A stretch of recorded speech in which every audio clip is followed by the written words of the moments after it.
દીપકભાઈ ઠેકેદાર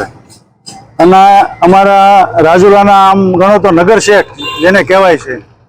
એ છેલ્લા 25 વર્ષથી હાલી અને સોમનાથ જાય છે અને દર વર્ષે અમને એને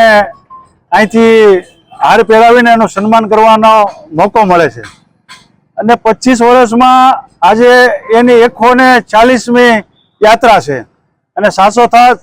અમારા નગરપાલિકાના અને વાલ્મીકી સમાજના આગેવાન અમારા નગરપાલિકાના સદસ્ય દિલીપભાઈ ચૌહાણ પણ એની હારે જાય છે। તો અમારા નગરપાલિકાના બધા સભ્યો અને યોગેશ સોલંકી યુવાન એ પણ દીપકભાઈની હારે આખેલે જોડાણો છે। એટલે ગામના યુવાનોને અને ભોળાનાથના જે ભક્તો છે